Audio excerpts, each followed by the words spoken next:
다 같이 본문 말씀을 볼까요? 요한복음 4장 24절입니다. 제가 가진 신약 성경 147면에 있습니다.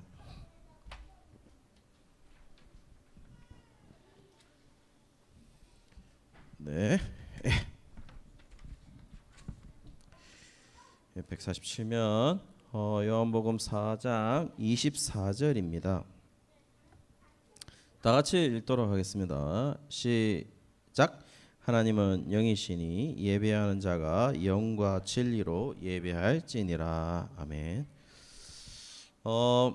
이 본문의 말씀을 사실 조금 거론하기는 쉽지는 않겠지만은 그때 특별 금요 기도회 때 특별 기도회 때 어느 한 분이 이 본문을 가지고 이 본문에 대한 이야기를 많이 했던 것으로 기억을 합니다. 그런데 그분이 하신 거는 실제로 옛날 성경의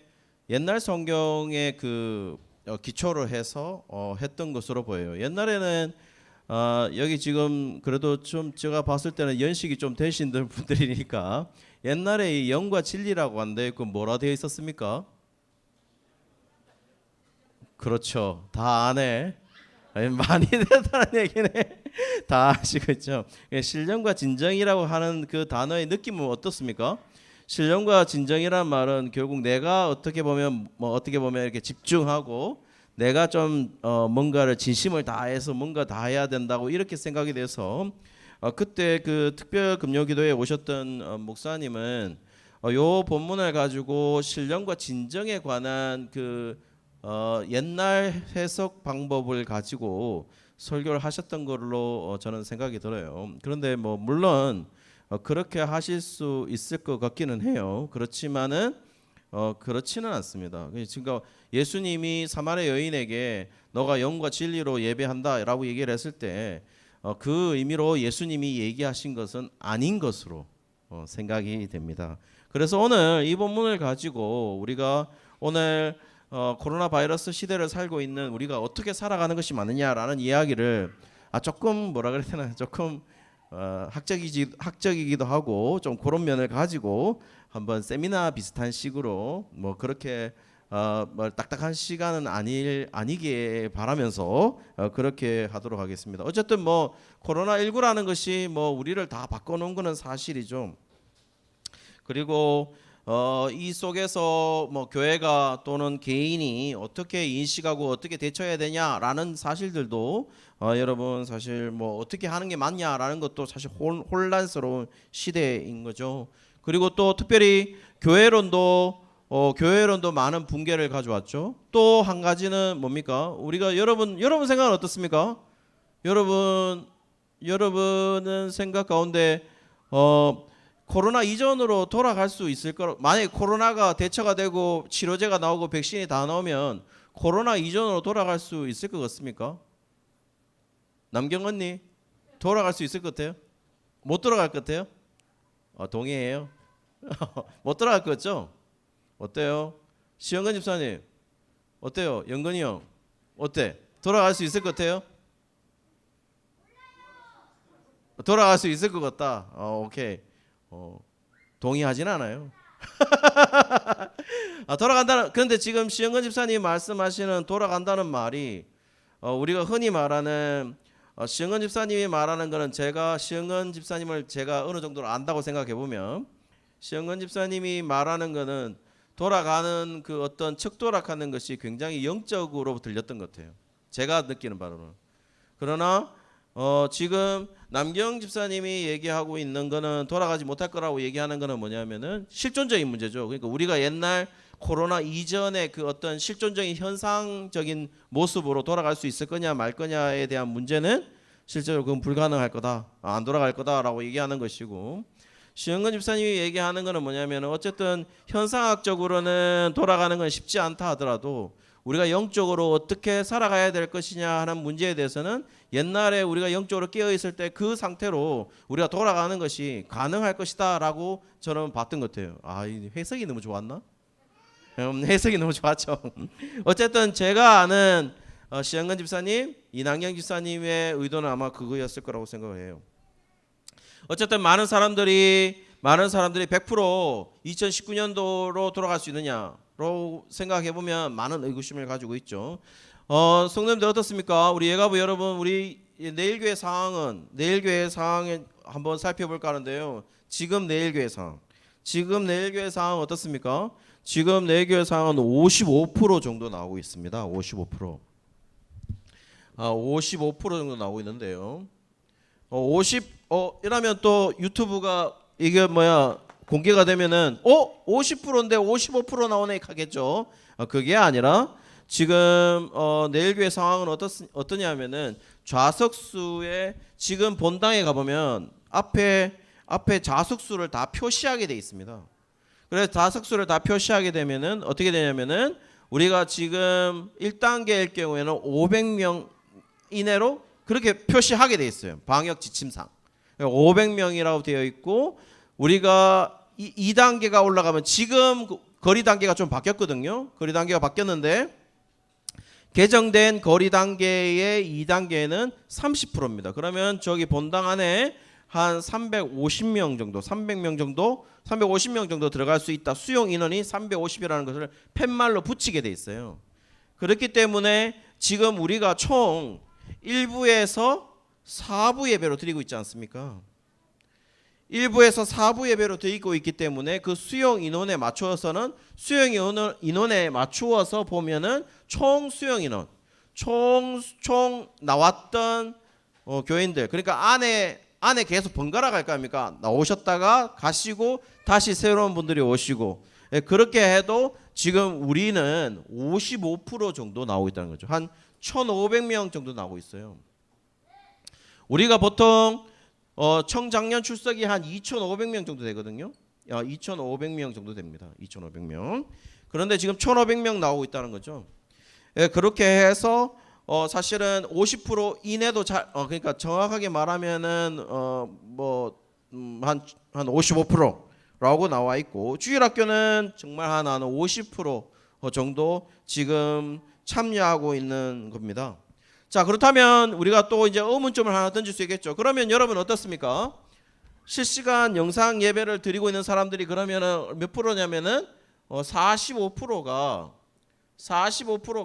다 예배를 드린다고 생각하고, 물론 잘 안 드리는 사람도 있겠지만은 45%가 실시간 영상 예배를 드리고 있다는 겁니다. 그러면 우리는 질문하고 싶은 게 있겠죠. 이 45%의 영상 예배를 드리고 있는 사람이 제대로 예배를 드리고 있느냐라는 것에 질문을 던질 수가 있겠죠. 그러면서 주일학교 같은 경우도 어떻게 했어요? 옛날에 문 닫혔을 때 이렇게 못 오게 했을 때 예배 드렸다 안 드렸다를 다 교사 선생님들한테 전화해가지고 체크하게 하고 이랬단 말이죠. 그러면 지금 45%가 실시간 예배를 드리고 있다고 생각을 하고, 문제는 이 실시간 예배를 제대로 드리고 있느냐라는 것으로 질문한다면 우리는 시원하게 대답하기가 쉽지는 않습니다. 그리고 제가 물어봤어요. 제가 물어봤는데 뭘 물어봤냐면은 교육부에도 물어봤습니다. 교육부에서 물어보니까 교육부서는 어떠냐라고 봤을 때 과연 그럼 50%가 나오게 되고 좌석수니까 한 50, 좌석수의 50%니까 한 55%, 60% 정도 나오거든요. 그러면은 나왔을 때 좌석수의 50%고 숫자상으로는 우리가 60%가 나올 수 있단 말이에요. 그러면 나머지 40%는 과연 애들이 잘 영상 예배로 들어와서 실시간 영상으로 들어와서 예배 드리고 있느냐라고 물어봤을 때 고등부는 실제로 드리지 않는다 이렇게 얘기를 합니다. 이건 사역자의 얘기입니다. 드리지 않고 사실 이 아이들이 예배를 잘 드리냐 안 드리냐에 대해서 그렇게 성공적이다 이렇게 말하기가 쉽지 않다라는 겁니다. 여러분 제가 지금 강의안을 내놓는데요. 실제로 2020년도에 어느 기관에서 조사를 했습니다. 대상은요 2,555명 2,550여 명의 그 평신도와 목사님 온라인 예배 만족도 조사를 했습니다. 41%가 만족한다 이렇게 얘기를 했어요. 그런데요, 41%가 불만족을 표시했고 24.2%가 만족감을 표시했어요. 그 외의 사람들에 대해서는 잘 모르겠다라고 대답을 했고, 어쨌든 불만족한다는 거는 41%이고 만족한다는 거는 24.2%였어요. 근데 문제는 만족감을 표시한 66.7%가 더 중요한 얘기를 했는데요. 24.2%의 66.7%가 무슨 얘기를 했냐면은, 여기 24.2%의 66.7%는 무슨 얘기했냐면은 현장 예배의 소중함을 알았다라고 얘기하는 겁니다. 자, 그 말은 뭡니까? 지금 실시간 영상 예배에 만족하는 사람들도 선호도는 어디에 선호한다는 겁니까? 실제로 현장 예배에 선호한다는 것이죠. 그만큼 의지를 가지지 않고 실시간 예배 드리는 것이 그게 쉬운 일이 아니라는 겁니다. 그렇지 않습니까? 여러분 물론 이게 다 가정들마다 다 다르겠죠. 자, 그러면서 또 다른 문제가 제기되는데, 그러면 우리는 어떻습니까? 그러면 또 저는 이 문제에 더 심각하게 말씀드리고 싶은데, 실시간 영상 예배가 아닌 현장 예배에서는 제대로 예배를 드리고 있어요?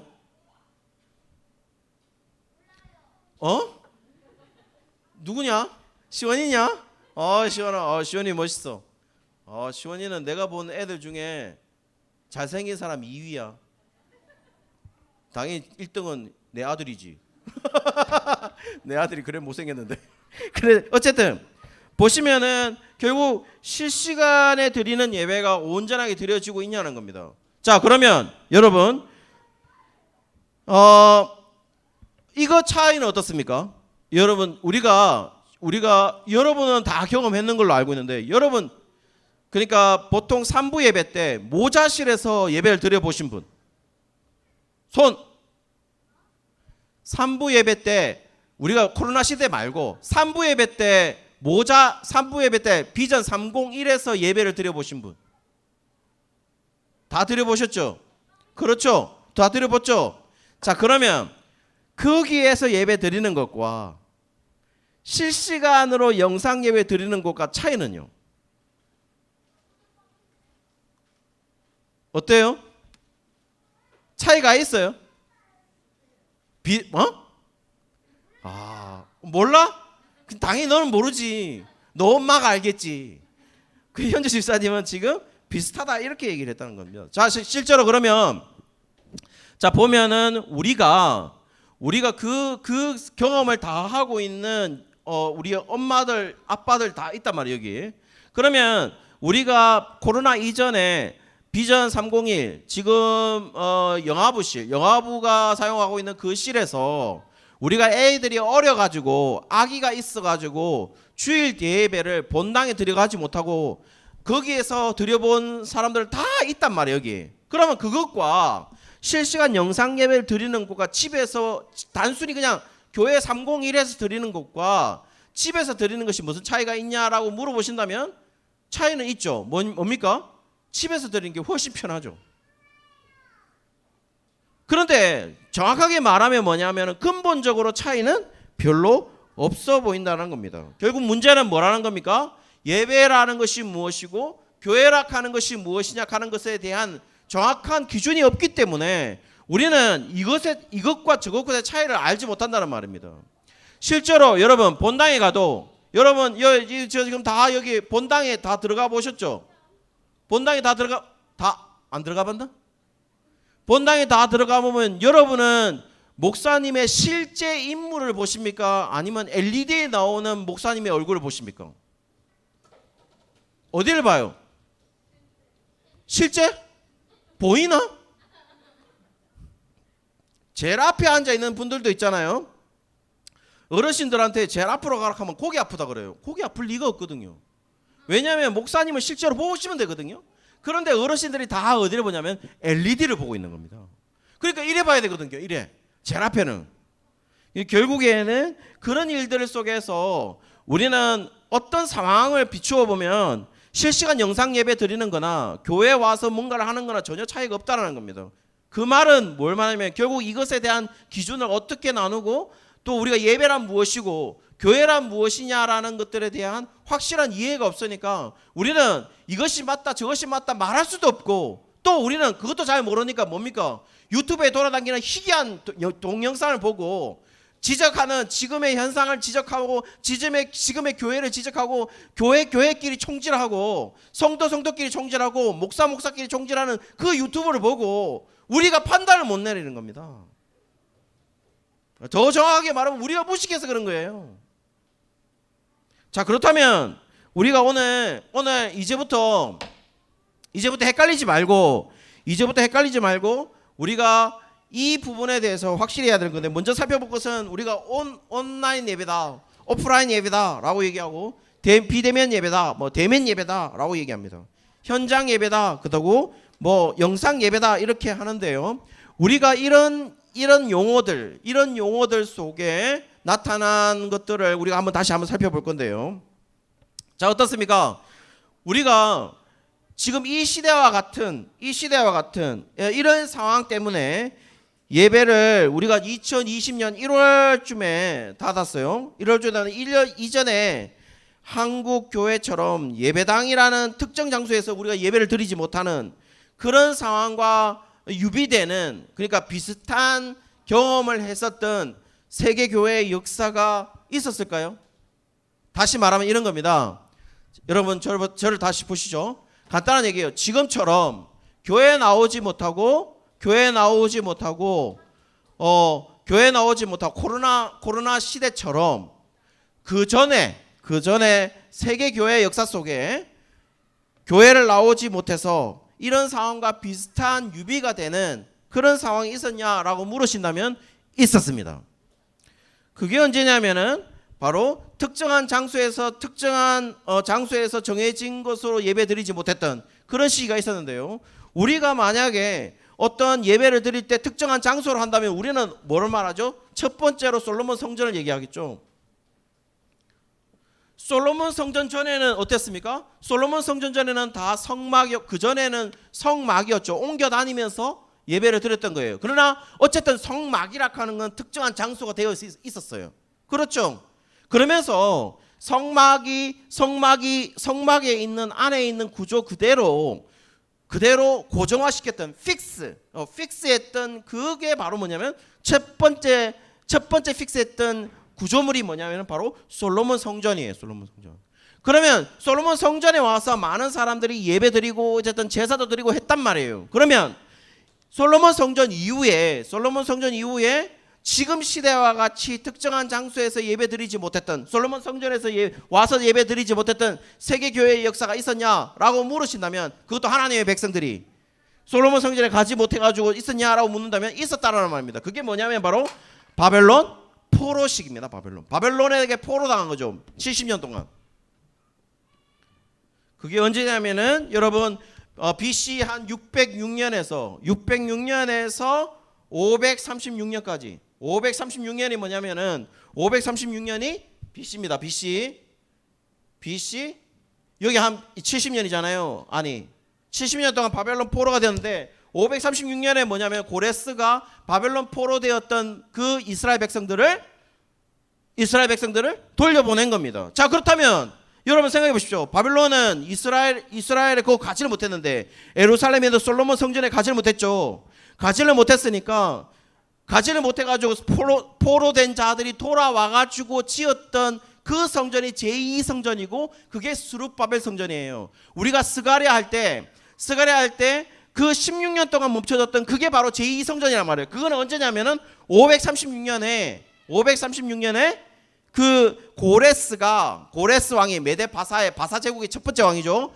그 바사 왕의 첫 번째 왕이 바벨론 포로되었던 자들을 돌아가라 해가지고 바벨론이 남유다를 멸망시켰으니까요. 그래서 그러면 70년 동안 어땠다는 말입니까? 70년 동안 이스라엘 백성들은 어떻게 했다는 거예요? 자기 솔로몬 성전이었던 제1성전이었던 거기에 돌아가지 못하고 거기에 예배드리지 못했다라는 겁니다. 그러면 이들은 여러분 이게 중요한 일이에요. 중요한 이야기입니다. 그러면 그들은 특정한 장소에서 예배 드리지 못하고 아무것도 하지 못했다라는 겁니다. 그러면 어떻게 하자는 거예요? 이들은 자기들의 정체성, 아이덴티티, 자기들의 아이디를 어떻게 확인합니까? 솔로몬 성전 가서, 왜냐하면 솔로몬 성전에 들어갈 수 있는 인간은 하나님 백성밖에 못 들어가잖아요. 이스라엘 백성밖에 못 들어가요. 그러면 솔로몬 성전이 말하고 있는 것은 뭐냐면은 이 사람이 이스라엘 백성이라는 것을 나타내주는 표시가 됐단 말이에요. 마크, 아이덴티티를 표시해주는 마크가 됐단 말이에요. 배지라고 해야죠. 배지. 우리가 배지 단다 하죠. 배지가 영어입니다. 영어. 배지.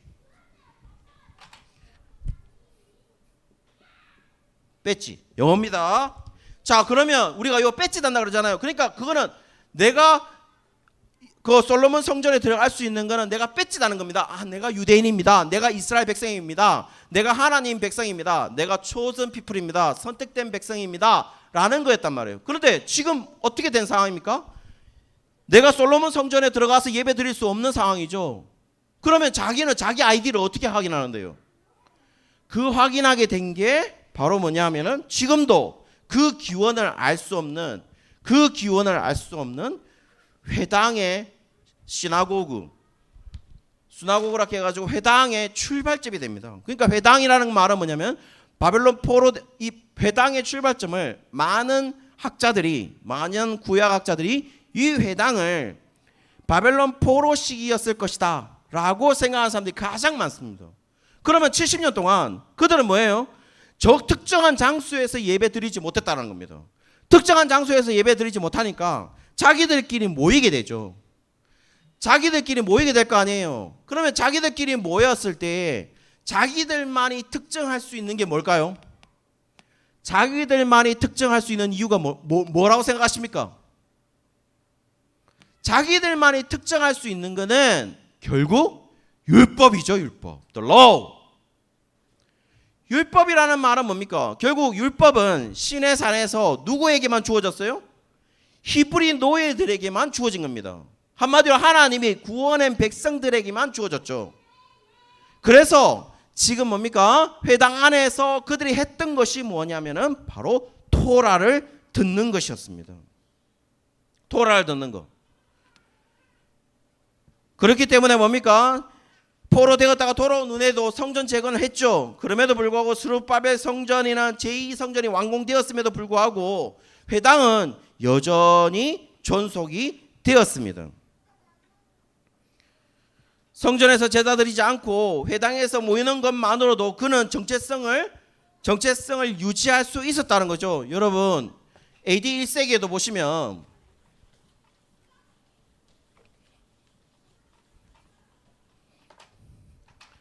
여러분 이쪽 다 보실까요? 이쪽 다 보시면 이쪽이 지중해입니다. 지중해 있고 이게 이스라엘 땅이라 친다면은 이스라엘 땅은 정확하게 세 등분이 되어 있어요.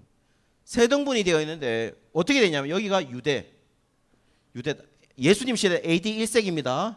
AD 1세기의 유대입니다. 여기에 되어 있고 유대 위에 뭐가 있냐면은 사마리아가 있습니다. 사마리아 있고 사마리아 위에 뭐 있냐면은 갈릴리가 있어요.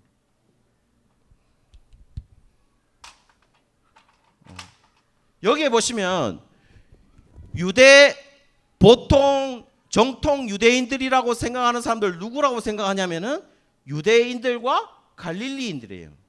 이 사람들은 유대 정체성을 가지고 있는 사람들이에요. 그런데 여러분, 자 이제 질문 하나. 예루살렘 성전은 어디에 있어요? 여기 1번, 2번, 3번 어디에 있을까요? 때려봐요. 깬또가 1번 말이가. 아무거나 찍어봐요. 어디? 예루살렘 성전 어디 있어요?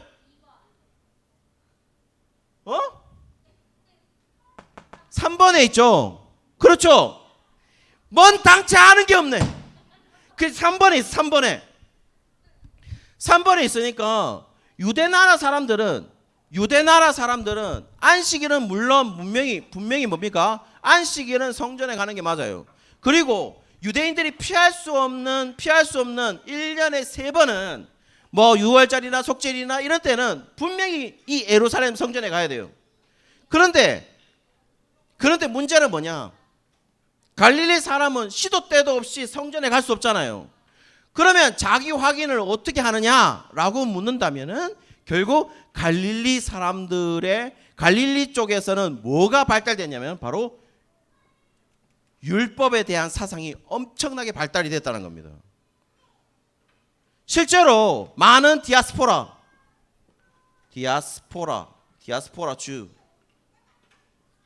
주라고 해서 흩어져 있는 유대인들, 한마디로 이방 땅에 살고 있는 유대인들은 자기의 유대 원래 땅에 살고 있는 유대인들보다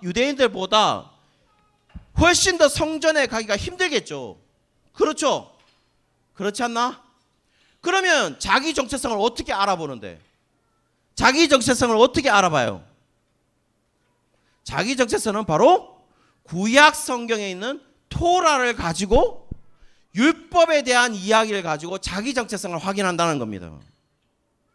그래서 많은 사람들이 구약에서 그러니까 디아스포라 흩어진 이방 땅에서 태어난 아이들이 히브리어를 모르게 되니까 구약은 읽혀야 되겠고 히브리어를 모르니까 어떤 일이 벌어졌냐면은 BC 3세기 중반에 한 250년경에 구약 성경을 헬라어로 번역한 셉투아전트가 나오게 되는 거죠. 70인요. 72명의 랍비가 구약 성경을 헬라어로 번역하게 된단 말이에요. 그 헬라어로 번역해서 어떻게 하라고요? 애들이 헬라어는 읽으니까 헬라어를 읽게 만들었다는 말이에요. 그만큼 뭐예요? 유대인 사회에서는 자기 정체성을 확인하는 유일한 길이 뭐였다고요? 유대 사람들은 성전에 가면 돼. 유대 나라 사람들은. 유대 땅에 사는 사람들은. 그러나 유대 말고 갈릴리나 디아스포라 유대인들은 뭘로 확인했냐면 내가 율법을 소유한 백성이라는 것을 알게 되는 거란 말입니다. 특별히 할례 남자들 같은 경우에.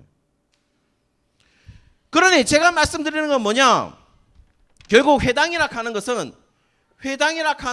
뭐의 중요성을 가지게 되느냐? 뭐의 중요성이냐? 말씀 중심의 공동체였다는 겁니다. 말씀 중심의 장소였다는 거예요.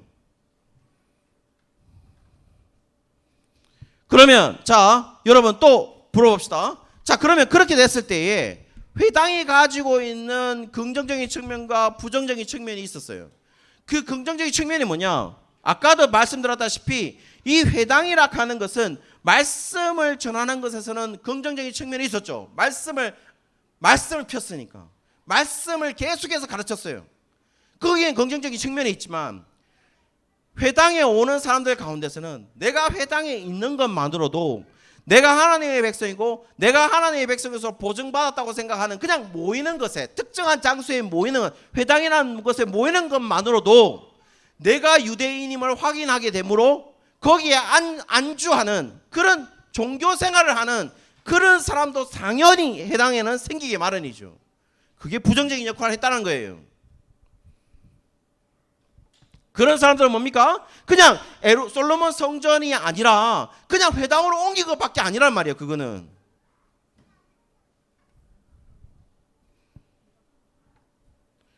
결국 뭡니까? 하나님의 회당에 들어갔다는 것은 하나님의 말씀을 들을 수 있는 허락된 존재라는 사실에 기초하고 있습니다. 하나님의 백성이라는 것이죠. 회당은 말씀 중심의 공동체를 세우는데 큰 도움을 준 게 사실입니다. 그런데 나중에 어떻게 됩니까? 결국에 이런 일들이 또 나중에는 잘못 발생하게 되는 것이죠. 어쨌든 예배에 있어서 회당에서 말하고 있는 거는 자 다시요. 여러분 다시 정리하면 이렇습니다. 자, 이쪽으로 다 보셔야 됩니다. 다 보시고 그냥 이야기를 한번 들어보시죠. 결국에는 뭡니까? 코로나 시대에 있는 것처럼 우리가 특정한 장소에 가서 특정한 곳에 모여서 예배드리지 못하는 시대가 분명히 바벨론 포로 시기에 있었단 말이에요. 그럼 바벨론 포로 시기가 있고 바벨론 포로 시기에도 유대 땅으로 돌아오지 못한 이들은 어차피 흩어져 있었단 말이에요. 그럼 흩어져 있으면 유대 공동체가 생겼단 말이죠. 그게 누구냐면 바로 회당이었단 말이에요. 회당. 지금 시대가 비슷했단 말이에요. 어차피 특정한 장소에 예배 드리지 못했어. 그런데 그 회당이 가지고 있는 결정적인 특징은 뭐냐? 그러면 거기에 왜 모였냐라고 물은다면 거기에 모인 이유는 단 한 가지 이유였다는 거죠. 뭐죠? 하나님의 말씀 토라를 듣는 것이었다는 겁니다. 말씀 중심의 공동체였다는 거예요. 그런데 그것만으로 부정적인 거는 뭐죠? 부정적인 거는 내가 하나님의 말씀을 들으니까 나는 하나님의 말씀을 듣는 그 자체만으로 그냥 뭐예요? 내가 나는 유대인이고 나는 하나님의 백성이고 나는 구원을 보장받은 사람이고 라고 할 수 있는 종교 행위가 회당에도 있었다는 겁니다. 무슨 말인지 이해하시겠죠? 그렇기 때문에 회당이 부정적인 역할을 했다는 겁니다. 결국 예배라 하는 것은 하나님을 만난다는 것에 가장 중요한 것은 회당이 가르쳐주고 있는 것은 뭐냐? 이와 같은 시기에 회당에서 했었던 중에 가장 중요한 역할은 바로 말씀 선포였다는 겁니다. 말씀 선포였다는 거예요. 우연히 어느 장로님이 저한테 동영상을 추천해 주셨어요. 그 장로님의 의도는 압니다. 그 장로님의 의도는 뭐냐면은 이 말씀이 너무 은혜롭다는 거예요. 지금 이 시대에 들려주고 있는 말씀이라는 겁니다. 말씀이라는 거예요. 누구냐 하면은 전남형 사모가 좋아하는 유기성 목사님이 설교입니다. 네. 유기성 목사님. 그래서 유기성 목사님의 설교였습니다. 괜찮았어요. 제가 여러분 강의 안에 여러분 다 표시되어 있습니다. 강의 안에 보시면 밑에 각 주에 그 주소가 표시되어 있고 그 표시되어 있습니다. 다 되어 있죠? 예. 그래서 출처를 다 밝혀놨어요. 거기 보시면은 거기에 유튜브 동영상이 소개되었고 그 화면 한번 비춰주실 수 있으실지 모르겠는데 이겁니다. 이거. 자 여기 요 유튜브 화면이 요거예요. 요거 유튜브 화면이고 결국에는 여기에서 유기성 목사님이 누구의 말을 인용을 하게 되냐면은 키에르케고르, 한마디로 인문 철학자인 이 키에르케고르의 말을 인용하게 됩니다. 그 인용하는 그 인용이 뭐였냐면은 보시죠. 이 키에르케고르가 예배에 대해서 얘기했는데요. 우리가 하나님께 예배 드린다는 것은 연극과 같다 이렇게 얘기했어요. 키에르케고르가 이런 말을 했다는 거예요. 확인해 봤습니다. 실제로 했더군요. 그런데 중요한 말을 이거 말은 아주 중요한 말인 것 같아요. 키에르케고르가 실제로 키에르케고르가 진짜 믿었냐 안 믿었냐 이게 키에르케고르가 기독 철학자냐 기독교 인문 철학자냐 이거에 대해서는 논쟁의 대상이 또 됩니다. 그래서 키에르케고르에 대해서 부정적으로 보는 기독교 학자들 가운데 부정적으로 보는 사람도 있고 긍정적으로 보는 사람들이 있어요. 어쨌든 키에르케고르의 예배가 뭐라고 하냐? 우리가 하나님께 예배드린다는 것은 영국과 같다라고 얘기를 했어요. 자 그렇다면 여러분 그러면서 유기성 목사님이 얘기한 것이 무엇이었냐면 이거였습니다. 우리는 예배가 연극인데 그 예배 연극 가운데 우리는 무엇이냐는 겁니다. 우리는 관객일까요? 아니면 연극 배우일까요? 라고 얘기를 하면서 유기성 목사님의 얘기에 빌리자면은 우리는 연극 배우라는 겁니다. 우리는 관객이 아니라는 거예요. 오케이. 거기에는 전적으로 동의가 돼요. 거기에는 전적으로 동의가 되고 그거는 100% 아니면 120% 200% 동의가 있다면 200%도 동의할 수 있습니다. 그래서 여러분 우리가 만약에 연극 배우라면 연극이 끝나고 아니죠. 연극이 시작하기 전에 다 어떻게 합니까? 우리가 만약에 우리가 연극 배우라면은 우리는 그 연극이 시작하기 전에 일찍 와서 리허설도 하고 분장도 하고 다 준비를 하죠. 그렇지 않나? 연극 배우의 옷을 입고 있는 거죠. 그렇게 준비하는데 만약에 연극 배우라는 인간이 연극이 시작하고 난 다음에 오면 되겠냐는 거예요. 동의가 되죠? 동의 안 됩니까? 동의가 되죠.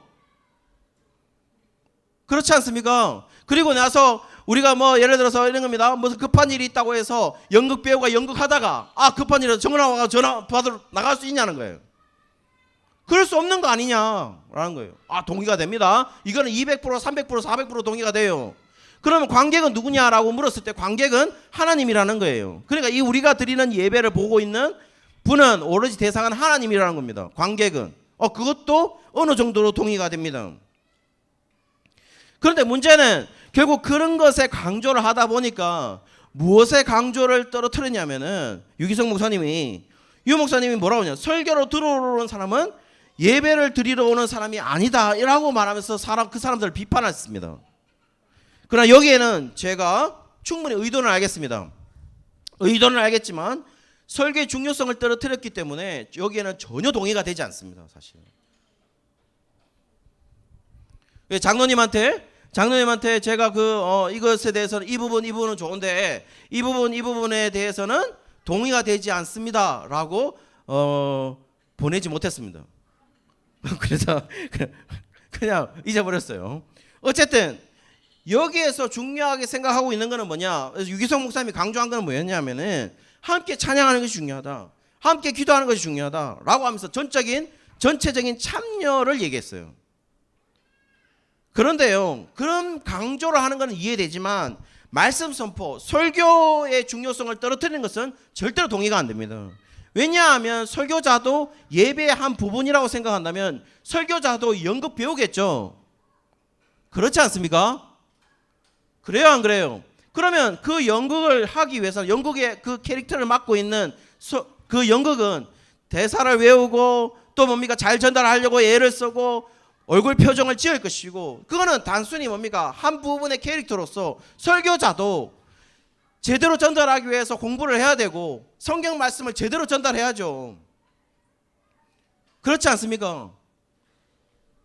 이 사람의 캐릭터에 들어가서 이 사람의 캐릭터를 그대로 얘기를 해야죠. 그런 것처럼 설교자도 뭡니까, 설교의 말씀을 제대로 파악하고 제대로 해석해서 제대로 전달해야 되는 겁니다. 만약에 목사가 잘 해석하지 못하고 준비하지 못하고 전달하게 된다면 그 예배는 어떻게 될까요? 실패하게 되는 겁니다. 실제로 연극을 보시죠. 연극을 보면은 주연만 잘하면 안 되죠. 조연도 너무너무 잘해야 돼요. 뒤에 있지 않습니까? 뒤에 병사 1, 병사 2, 병사 3 이렇게 들은 거 있었어요. 오페라도 보면은 병사 1, 병사 2, 병사 3이 있어요. 그 사람들이 노래 잘못하면 어떻게 됩니까? 그 오페라를 망치게 되는 거죠. 그 연극을 망치게 되는 겁니다. 제가 감히 말씀드릴 수 있는 것은 예배 가장 중요한 것은 말씀 선포입니다. 회당이 존속될 수 있었던 이유가 뭐예요? 여러분 생각해 보십시오. 아니, 포로되었다가 돌아왔으면 회당이 없어져야죠. 회당이 없어지는 게 맞잖아요. 아니, 이제 예배 성전, 솔로몬 성전 같은 스룹바벨 성전이, 그리고 예수님 시대는 제3성전이라고 할 수 있는 헤롯 성전이 지어지고 있었잖아요. 성전에 갈 수 있었잖아. 그러면 회당이 없어져야지. 왜 회당이 존속되었을까요? 바로 말씀 중심의 공동체였다는 겁니다. 말씀이 선포되고 있었다는 겁니다. 문제는 뭡니까? 선포된 말씀은 비대면이든 온라인이든 충분히 들을 수 있지만 지금 뭡니까? 아까 유기성 목사님 말씀하셨던 함께 뜨겁게 찬양하고 기도하는 것을 하지 못한다는 겁니다. 문제죠. 바로 문제는 거기에 있는 겁니다. 이 부분에 대해서는 다시 교회란 무엇이냐는 다루겠지만 여기서 중요한 것은 뜨겁게 찬양하고 기도하는 것이 중요한 게 아니에요. 그것도 중요해요. 중요한데 더 중요한 건 뭐냐면 함께라는 겁니다. 함께 찬양하고 함께 기도하는 거다. 이게 중요하다는 거야. 함께. 그것이 예배의 행위라는 거예요. 그것을 못하고 있기 때문에 문제라는 겁니다. 여러분 중요한 얘기 하나 할게요. 저를 한번 보시죠. 여러분 실제로 여러분 만약에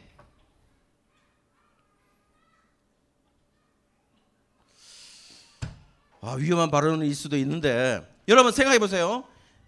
제가 예배학을 기초로 말씀을 드리면 이렇습니다. 만약에 예를 들어서 성가대가 특권계층으로 보이잖아요.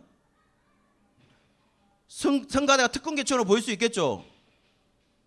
그렇죠. 성가대가 따로 있잖아. 옛날에는 여러분 젊을 때가 언제지? 중고등학교 시절에 여러분 교회에 대해서 뭔가 알고 있을 때 장로님석이 따로 있었어요, 없었어요? 따로 있었어요. 앞에 요게 따로 장로님석이 있었다니까. 그러면 그런 일들이 벌어지고 있는 시기, 그리고 교회에 지금도 그래요. 어르신들한테는 그래. 지금도 무슨 강대상이 마치 여기가 지성소인 것처럼 여자들은 못 올라간다 해서 막 애들이 막 그거 못 올라간다 이렇게 말씀하시는 그런 시대가 있었단 말이에요. 그거는 지금 뭘 말하는 겁니까? 예배를 실패하게 만드는 것들입니다. 우리는 결국 뭐예요? 뭐가 제일 중요하다고요? 함께 찬양하는 게 중요하다고요. 함께 기도하는 게 중요하다고요. 찬양팀 자기들끼리 흥이 겨워서 자기들끼리만 찬양하면 그게 무슨 소용이에요? 찬양팀은 그럼 없애는 게 낫지. 그거는 장성과 집사님 동의돼요? 동의되는 거야. 성가대가 지들끼리 잘 부르고 막 어떨 때는 너무 마음이 졸여요. 언제냐면 우리가 지금은 2부 3부가 다 잘해요. 그러나 우리 교회가 수년 전에 2부 예배가 좀 못했어요. 3부 예배 찬양자는 잘했어. 그러면 2부 예배 듣는 교육자들 마음 어때요? 저 삑사리가 날까봐 막 마음 조금 하면서 들어요. 은혜 하나도 안 돼. 여러분 어버이 주일날 뭐 부르는 줄 아세요? 성가대에서 하늘 가는 밝은 길이 불렀어요. 아무도 동의 안 되는 거잖아요. 아무도 함께 할 수 없는 거잖아. 그거는 말이죠. 뭡니까? 어버이 주일날 요단강 건너가 만날이 이거와 똑같은 거예요. 진짜 있습니다. 우리 교회 역사 안에. 그때 있잖아요. 예배위원회 목사는요. 초대비 까였어요. 진짜. 김성덕 목사님한테, 옛날 원로 목사님한테. 함께 하지 못하는 거죠. 아무도 동의가 안 되는 거잖아요. 옛날에 뭡니까? 단기 선교 와가지고 발표하는 어떤 이 청년 중에 처음부터 그때 당시에 다 유선 마이크였어요. 유선 마이크. 다 유선 마이크였어요. 다 유선 마이크였는데 누가 한 명 나와가지고 단기 선교 그 보고를 하는데 어떻게 했냐면 다 옛날 이거 기억하십니까? 이거 이렇게 이래가지고 이렇게 발표한 거야. 이렇게. 지금 목사돼 있습니다. 지금 목사돼 있어요. 누군지 아세요? 박진수. 그래가지고 뭐 해야 됐냐? 그때 청년 이부 목사님 바로 불려갔습니다. 누구한테? 김성덕 목사님한테. 바로 초대빛 깔고 내가 봤거든. 내가 거기서. 그랬단 말입니다. 그런데 이게 뭐냐면 다 함께 하지 못한, 그러니까 공감하지 못하는 거죠. 다 안 되는 거예요. 어쨌든 지금 뭡니까? 그러면 우리가 함께 찬양하고 기도할 수 있다면 우리는 어떠한 방법이나 무슨 상관이 있겠습니까? 만약에 예배를 논할 때 우리가 실용적이거나 편리성을 가져오면 안 되죠. 뭘 가져와야 됩니까? 신학적이어야 됩니다. 예배라는 것은. 그렇다면 신학의 중요성은 뭡니까? 함께 그 예배에서 가장 중요한 건 뭐예요? 함께 선포된 말씀을 들어야 된다는 거예요. 함께 찬양해야 된다는 거예요. 함께 기도해야 된다는 겁니다. 그러니 뭐예요? 여러분 실제로 여러분 이쪽 다시 한번 보시죠. 이쪽 다시 한번 보십시오. 여러분 혹시 대표기도 장로님이 대표기도 했을 때 여러분 동의 안 되는 게 있죠? 솔직히 얘기해봐. 여기서는 나도 이미 폭로 다 했잖아. 여러분 동의 안 되는 게 있죠? 대표기도 내용 중에 동의 안 되는 게 있죠? 있을 거예요. 그러면 뭐예요? 그거는 대표기도가 실패한 거예요. 예배라고 말할 수 있는 게 아닙니다. 그러니 뭡니까? 그 장로님들의 대표기도 안에서도 굉장히 뭡니까? 굉장히 주의해야 된다 하는 말들이 있어요. 그거는 성도들이 가지고 있는 공통적인 요소를 가지고 기도해야 된다는, 개인적으로 기도해서는 안 된다는 겁니다. 이게 예배가 신학적이어야 된다는 말은 뭘 말하는 겁니까? 결국 함께 해야 된다. 함께 하지 못한다면 뭡니까? 특정 계층을 나오게 되죠. 로만 가톨릭이 어땠습니까? 사제들만이 성경을 읽었어요. 유대교는 어떻게 했습니까? 어떤 특정한 계층들만이 특정한 역할을 했죠. 서기관과 율법사와 바리새인과 사두개인과 제사장이 어떤 특정 계층들이 특정한 장소에서 특정한 역할만 했던 것이죠. 다 뭡니까? 함께 하지 못했다는 겁니다. 그러면 어떻게 됩니까? 예배가 성립되지 못한다는 겁니다. 여러분 그렇다면 교회란 무엇일까요? 교회란 뭐라고 말합니까?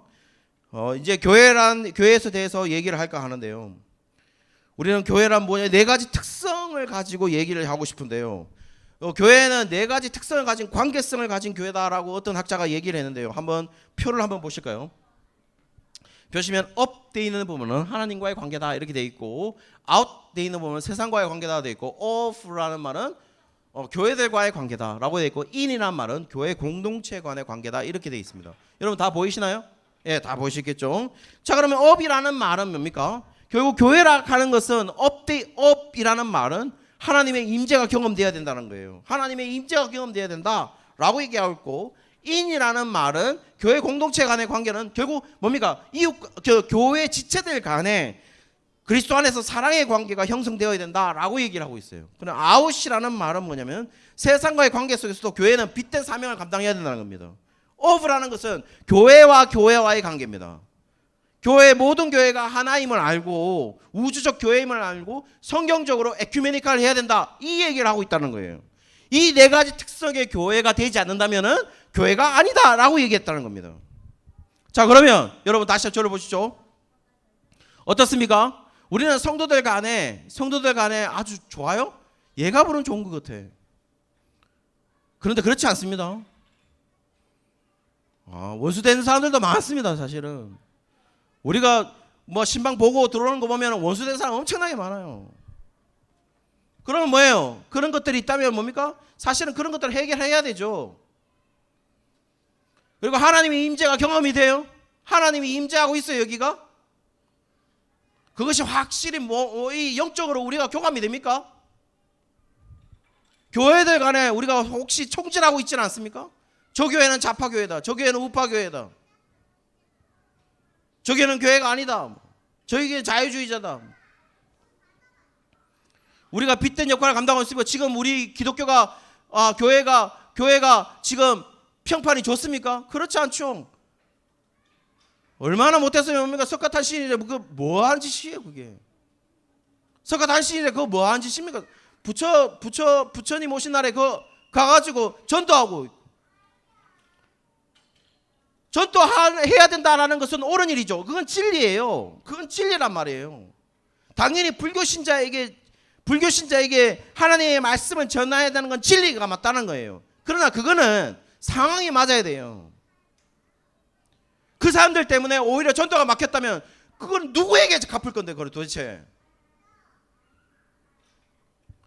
교회가 교회를 감당하지 못했다는 겁니다, 그게.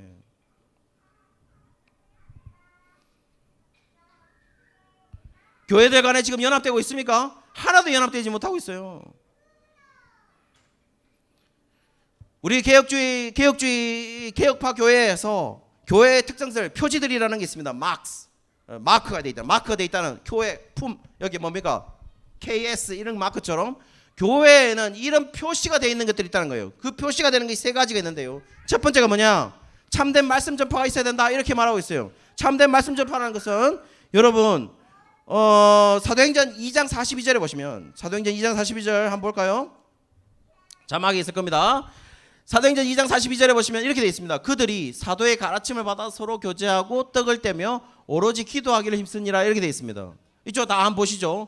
그러면 여기 보시면은 그냥 우리 한글 성경에는 사도라는 말이 복수인지 단수인지 알 수가 없죠. 그런데 원문은 복수로 되어 있습니다. 여기 가르침은요 단수로 되어 있어요. 그러니까 사도들의 가르침이라는 겁니다. 사도들의 가르침들이 아니고 사도들의 가르침이라는 겁니다. 가르침은 단수로 되어 있고 사도들은 복수로 되어 있다는 거예요. 그러면 그 말은 뭘 말하는 거예요? 사도들이 단 하나를 가르쳤다는 겁니다. 그걸 뭘 말하는 겁니까? 예수님을 가르쳤다라는 얘기죠. 결국 교회가 교회라는 표시를 낼 수 있는, 표지가 될 수 있는 게 뭐냐? 참된 말씀을 전파해야 된다는 거예요. 뭘 가르쳐야 된다는 거예요? 예수님을 가르쳐야 된다는 겁니다. 예수님을 가르치지 못한다면요? 교회가 아닌 거죠.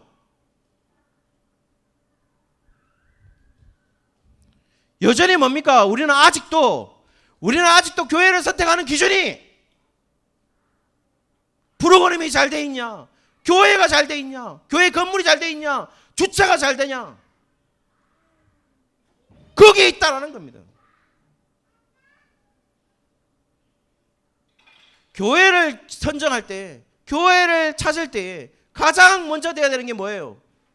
목사님이 예수님을 가르치고 있느냐, 예수님을 말하고 있느냐, 이걸 아는 겁니다. 저는 몇 번 말했죠. 내일 교회가 만약에 예수님을 말하지 않다면 우리는 과감하게 떠나야 돼요. 여기에 무슨 주일학교가 잘 돼 있으니까, 뭐가 잘 돼 있으니까, 편하니까 그렇게 안주하고 있다면 우리는 교인이 아닌 거예요. 우리는 성도가 아닌 거예요. 성도를 포기하는 거라고.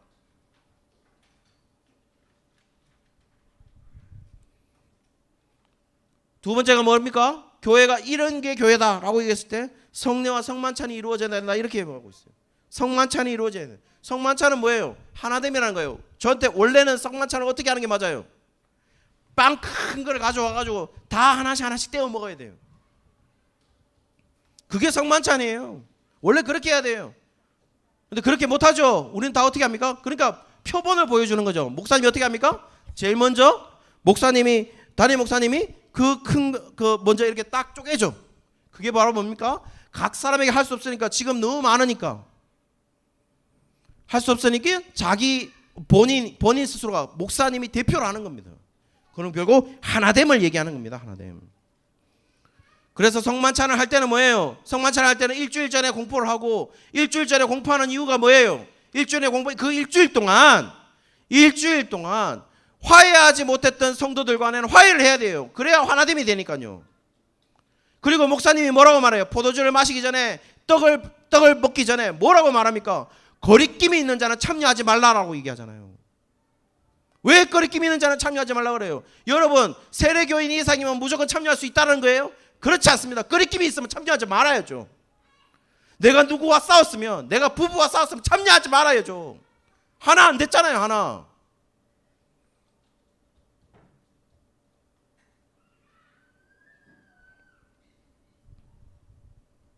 교회는 또 뭡니까?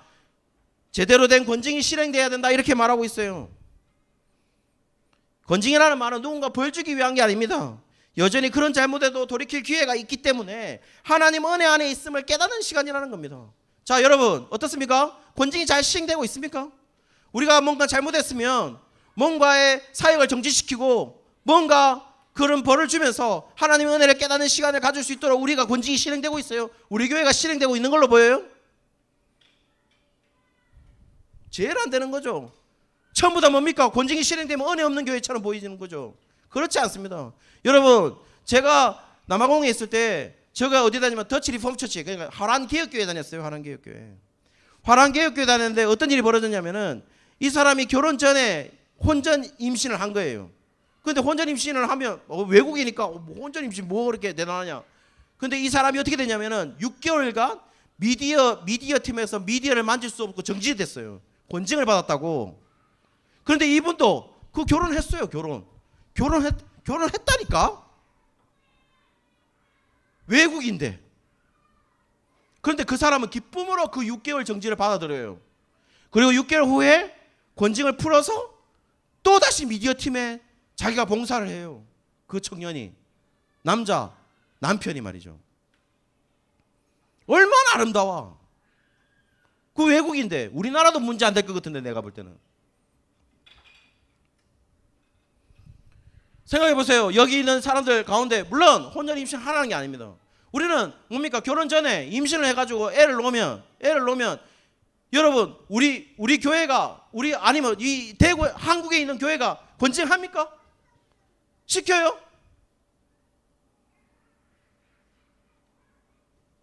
시키는 거 봤어요?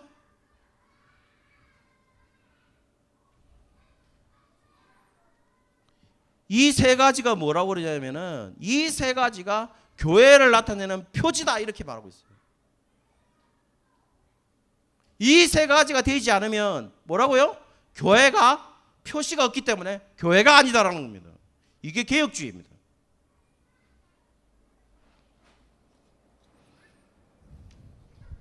여러분, 시간이 많이 됐는데 빨리 넘어가도록 하겠습니다. 실제로 여러분, 우리는 중세 시기 동안, 중세 시기를 보시면 중세 시기를 보시면 이런 일들이 있었어요. 5세기 중세 시기가 5세기부터 사실은 종교의 역사 구분하고 세계의 역사 구분하고 좀 다르잖아요. 종교 역사 구분은 종교개혁 시대가 있지만 세계의 역사 구분은 종교개혁 시대가 없잖아요. 그런 걸 생각했을 때 중세시대 5세기부터 15세기까지 여러분 전염병이 돌았던 코로나와 같은 전염병이 돌았던 건 100여 차례입니다. 그 가운데서 유럽의 인구들이 몇이냐 3분의 1이 다 죽었습니다. 그 과정 속에 생겨난 결과가 뭐냐는 줄 아십니까? 기독교의 몰락이었어요. 봉건제도의 몰락이었습니다. 두 번째가.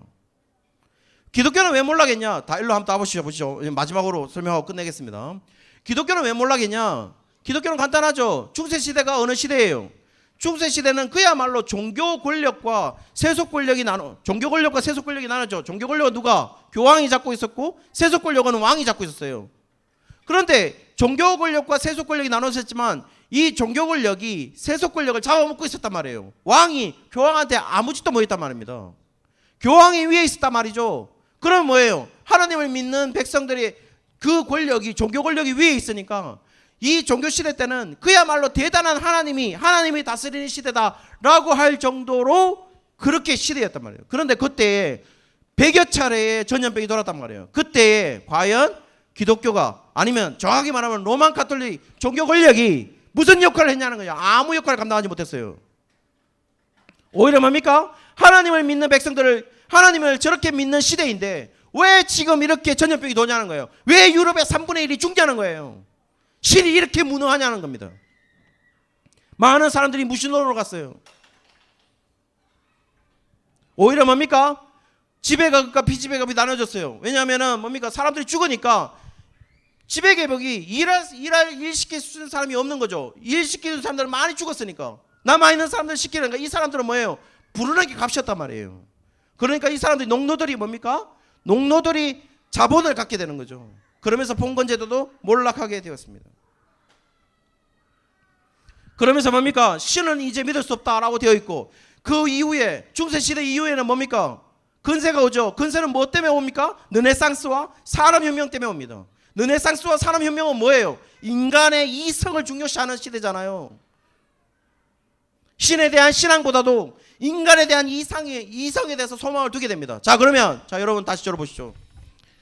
여러분, 그러면 인간의 이성에 대해서 소망을 갖게 되면 인간의 이성의 소망이 정말 우리한테 소망을 줬느냐? 그렇지 않습니다. 세계 1차, 2차 세계대전이 어떻게 만들었습니까? 인간이 인간을 죽이는 거 보고 이성도 믿을만하지 못하다 이렇게 생각된 거죠.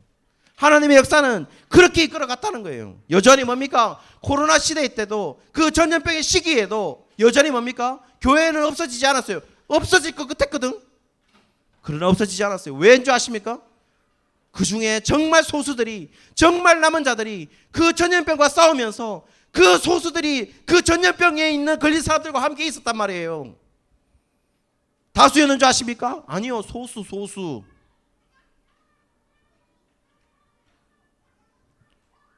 여러분 종교개혁을 일으켰던 마틴 루터가 그때 당시에 흑사병이 돌았을 때 흑사병이 돌았을 때 그때 뭡니까? 팜플렛을 작성합니다. 팜플렛을 전염병 이 흑사병에 대항하는 자세라 하면서 팜플렛을 냈어요. 그때 시대 때 16세기에 그 팜플렛의 내용은 뭐냐? 딱 두 개였습니다. 사람의 생명을 존중히 여겨서 만약에 사람과 사람 사이에 옮기게 되는 일이 발생하면 그거는 마귀의 행위다 이렇게 말했어요. 종교개혁가가 그렇게 얘기했다는 거예요. 그럼 모이지 말라는 거였어요. 그리고 두 번째 강조한 게 뭐냐? 목회자라는 인간들이 리더락하는 인간들이 전염병에 걸린 성도들을 놔두고 도망치지 말라는 거였어요. 그러니 지금 목사님들이 얘기하는 것처럼 그때 무조건 핍박하는 것이 있으면 교회로 가가지고 우리가 코로나도 하나님이 지켜주신다 이런 말 하지 말란 말이에요. 진짜 말하면 안 된다는 거예요. 종교개혁가들이 그 얘기를 했단 말이에요. 마틴 루터가. 아무것도 모르는 인간들이.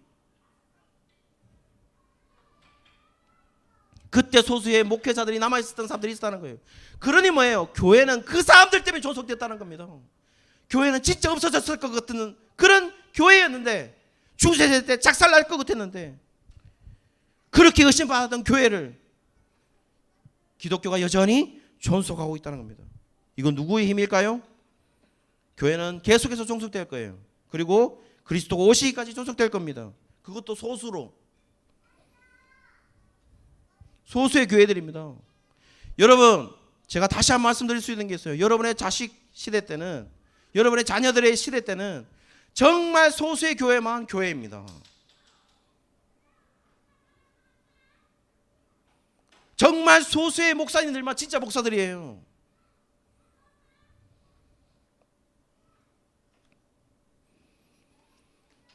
그러면 여러분 어떻습니까? 지금 이 시대가 무엇을 말해주고 있었어요? 무엇을 우리에게 주고 있습니까? 하나님의 말씀 선포가 끊이지 않는다면 여전히 교회는 존속되고 있다는 것을 회당을 보면서 우리는 알게 해주었고, 또 뭡니까? 함께 뭔가를 할 수 있는 것을 IT 기술이라는 이런 것들이 정말 발달됨에 따라서 누구에게는 이 기술이 도구화가 되어서 만약에 칼이 누구에게 강도에게 잡히면은 칼은 무서운 살상 무기가 되지만 요리사에게 칼이 들려진다면 그거는 맛있는 요리를 하는 칼로 사용되어지잖아요. 지금 우리는 그 방법론을 가지고 우리는 어떤 교제를 가능할 수 있는 모든 방법론을 강구해서 우리는 해야 된다는 겁니다.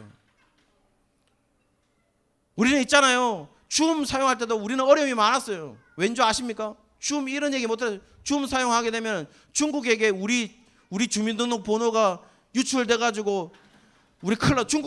중국에게 우리 신상 정보가 틀린다. 이 들어봤어요? 안 들어봤어요? 지금 뭡니까? 백신 주사 맞으면은 거기에 베리칩이 들어가가지고 뭡니까? 뭐 이런 헛소리 하는 선교 단체가 있질 않나? 저는 그런 이야기들을 다 듣고 있습니다. 오케이, 그 다 듣고 있습니다. 그러나 제가 가지고 있는 입장은, 성경적인 입장은 뭐냐? 제가 그런 얘기했어요. 부교육자들 이거 맞읍시다 다. 목사님도 맞아야 됩니다. 왜요? 저는 백신을 믿기 때문에 맞으라고 얘기하는 게 아닙니다. 만약에 성도님들이 목사님이 백신 맞았다 그러면 목사님이 목사님한테 다가오는 게 안심될 거 아니에요. 안심되지 않겠어요? 어쨌든 그걸 위해서 맞으시라는 겁니다. 그게 교회의 덕이 아니겠냐는 겁니다.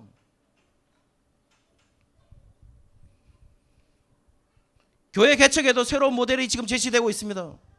그리고 단기 선교도 지금 줌으로 온라인으로 행해지고 있어요. 어느 교회는 이런 일들을 확대하면서 많은 일들 속에서 교회가 변하고 있다는 겁니다. 실용적인 선교를 하고 있다는 겁니다. 단순히 코로나19를 저주나 재앙으로 해석하는 무리수를 던지는 목사님들, 그 교회 리더들 좀 조심해 줬으면 좋겠어요. 무슨 저주와 재앙이 예수 믿는 사람들에게 내립니까? 저주란 말이 뭔데요? 저주는 지옥 가는 겁니다. 우리 사랑하는 예가부 여러분, 우리가 만약에 제대로 된 말씀이 선포되어 있고 우리가 성도들 간에 함께 찬양, 어떤 방법으로든 함께 찬양하고 있고 함께 기도하고 있다면 우리는 이것을 뭐라 부를 수 있냐고요? 교회다 라고 부를 수 있다는 겁니다. 그리고 우리는 뭐예요? 예배를 드리고 있다 이렇게 말할 수 있다는 겁니다. 그러면 예배를 드리고 있고 교회를 그래도 다니고 있는, 교회 공동체에 있는 인간들은 뭡니까? 영적으로 하나님 안에 있잖아요. 그러면 우리가 영적으로 힘을 잃지 말아야죠. 그는 의지가 필요하다는 겁니다. 하나님이 주신 의지가 필요하다는 거예요. 그렇게 해서 우리 예가부도 여전히 우리 예가부 좀 모이고 있으니까 우리가 우주 최강의 공동체가 아닌 것 같습니까? 그렇지 않습니다. 여전히 우리는 우주 최강의 공동체입니다. 우리가 코로나 시대에 어떻게 살 것인가에 대한 것으로 우리가 이야기를 하고 있지만, 큰 담론을 얘기하고 있지만 간단합니다. 그래도 여전히 우리는 말씀을 듣고 있고, 우리 오늘 함께 찬양을 했죠. 우리가 대표 박서은 집사님이 기도를 했지만 우리는 함께 기도를 했어요. 우리는 지난번에 또 함께 기도를 했어요. 그게 뭐라고요? 우리가 교회라고요. 그게 예배라고요. 우리는 여전히 행해지고 있다고요. 우리는 멈추지 않고 있다고요. 그렇다면 우리의 영적인 수준도 떨어지지 말아야죠. 코로나19가 뭔데요 도대체. 그런 공동체로 서기를 주의 이름으로 축원합니다. 기도하겠습니다. 살아계시고 역사하신 하나님 아버지, 우리가 다양한 이야기를 듣고 다양한 말들을 듣고, 그런데 하나님 아버지, 그것이 성경이 아니었습니다. 성경 밖의 이야기들을 듣고 거기에 우리는 좌지우지 됩니다. 하나님, 우리가 말씀을 듣고 그 말씀에 따라서 살아가는 우리 예가보 될 수 있도록 도와주시옵소서. 그리고 함께 찬양하고 함께 기도하는 공동체로 설 수 있을 때에 우리가 하나님 안에 있는 백성으로서 그 정체성을 확인하는 우리 모든 예가보의 가정들 될 수 있도록 하나님 역사하여 주시옵소서.